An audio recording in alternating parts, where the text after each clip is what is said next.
माँ चंद्रघंटा की व्रत कथा। नवरात्रि के तीसरे दिन माता चंद्रघंटा की पूजा आराधना करने से जीवन के सभी कष्ट क्षण भर में दूर हो जाते हैं।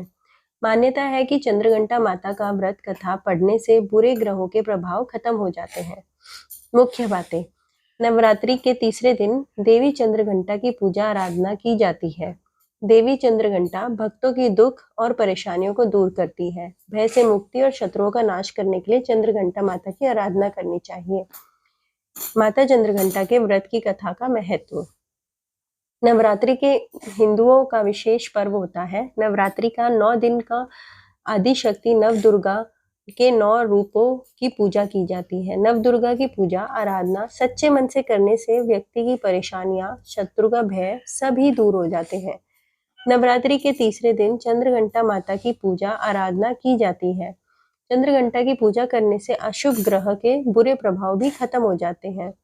धर्म के अनुसार देवी चंद्रघंटा की पूजा करने से व्यक्ति के अंदर निर्भरता, सौम्यता और विनम्रता जैसी प्रवृत्ति उत्पन्न होती है। देवी का यह रूप अत्यंत शांत और सौम्य है। माता के सिर पर अर्ध चंद्रमा और मंदिर के घंटे लगे रहने के कारण देवी का नाम चंद्रघंटा पड़ा है।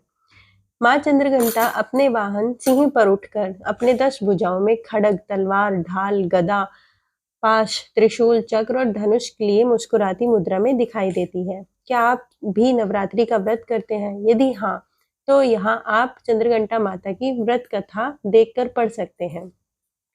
माँ चंद्रघंटा की व्रत कथा। हिंदू शास्त्र के अनुसार जब देवताओं और असुरों के बीच लंबे समय तक युद्ध चल रहा था, तब असुरों का स्वामी महिषासुर ने देवताओं पर विजय प्राप्त कर इंद्र का सिंहासन छीन लिया और खुद स्वर्ग का स्वामी बन बैठा। इसे देखकर सभी देवतागण काफी दुखी हुए। स्वर्ग से निकाले जाने के बाद सभी देवतागण इस समस्या से निकलने के लिए त्रिदेव ब्रह्मा, विष्णु और महेश के पास गए। वहां जाकर सभी देवताओं ने असुरों के किए गए अत्याचार और इंद्र, चंद्रमा, सूर्य, वायु और अन्य देवताओं के सभी छीने गए अधिकारों के बारे में भगवान को बताया।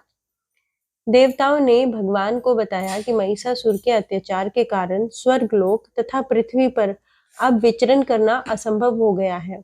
तब यह सुनकर ब्रह्मा, विष्णु और भगवान शिव शंकर अत्यंत क्रोधित हो गए। उसी समय तीनों भगवान के मुख से एक ऊर्जा उत्पन्न हुई। देवता गणों के शरीर से निकली हुई ऊर्जा भी उस ऊर्जा में जाकर मिल गई। यह ऊर्जा दशों दिशाओं में व्याप्त होने लगी। तभी वहां एक कन्या उत्पन्न हुई। तब शंकर भगवान ने देवी को अपना त्रिशूल भेंट किया। भगवान विष्णु ने भी उनको चक्र प्रदान किया। इसी तरह से सभी देवता ने माता को अस्त्र शस्त्र देकर सजा दिया।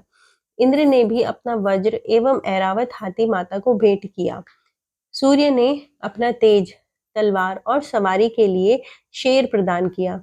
तब देवी सभी शास्त्रों को लेकर महिषासुर से युद्ध करने के लिए युद्ध भूमि में आ गई। उनका यह विशाल रूप देखकर महिषासुर भय से कांप उठा।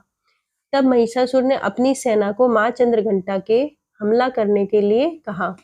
तब देवी ने अपने अस्त्र शस्त्र से असुरों की सेनाओं को क्षण भर में नष्ट कर दिया। इस तरह से माँ चंद्रघंटा ने असुरों का वध करके देवताओं को अभय दान देते हुए अंतर्ध्यान हो गई। चैनल को लाइक करें, अगर आपको कथा अच्छी लगी हो शेयर करें ताकि सब सुन सके, और सब्सक्राइब भी करें ताकि आने वाली वीडियोस आपके पास समय से पहुंच सके। जय माता दी।